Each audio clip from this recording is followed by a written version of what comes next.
Price alone. இயேசுவிடத்தில் வந்தபோது அந்நாந்து பார்த்து அவனை கண்டு, சகேவே, சீக்கிரமாய் நீ இறங்கி வா, இன்றைக்கு நான் உன் வீட்டில் தங்க வேண்டும் என்றார் என்று சொல்லி லூக்கா 19:5 நாம் வாசிக்கிறோம்.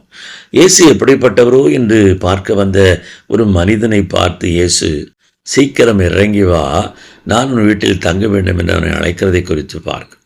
பிரியமானவர்களே, அவனும் இறங்கி வந்தான், இயேசுவோடு கூட கடந்து போனான் என்று நாம் பார்க்கிறோம். ஆனால் அவன் இறங்கி வரும்பொழுதே அவனுக்குள்ளே ஒரு பெரிய மாற்றத்தை அங்கு காண முடிகிறது.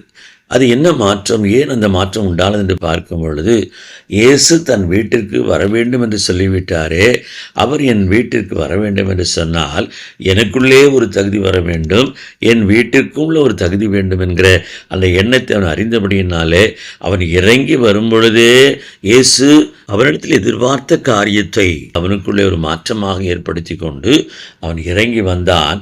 அந்த மாற்றத்தை கண்ட ஆண்டவர் அவனோடு கூட கடந்து போனார் என்று சொல்லி நாம் பார்க்கிறோம். அன்பார்ந்தவர்களே, நம்முடைய வாழ்க்கையில் இறங்கி வருகிறதுக்கான சில அனுபவங்களை தேவன் நம்மளை எதிர்பார்த்து கொண்டே இருக்கிறார். நமக்குள்ளே மேட்டிமை என்கிற உயர்வுகள் இருக்கிறது, ஐஸ்வர்யம் என்கிற மேன்மைகள் இருக்கிறது, புகழ் என்கிற ஏணிகளெல்லாம் இருக்கிறது. இவைகளெல்லாம் தேவனுக்கு பிரியமில்லாத காரியம். இவளை விட்டு இறங்கி வரும்படியாய் தேவன் நம்மளை எதிர்பார்க்கிறார். தன்னைத்தான் தாழ்த்துகிறவன் எவனோ அவன் உயர்த்தப்படுவான் என்று சொன்ன வேத வசனத்தின்படி இன்றைக்கு நாம் தேவனுக்கும் நம்மை தாழ்த்துவோம், மேன்மை அடைவோம். கர்த்தர் உங்களிலே மகிமைப்படுவாராக. ஆமேன்.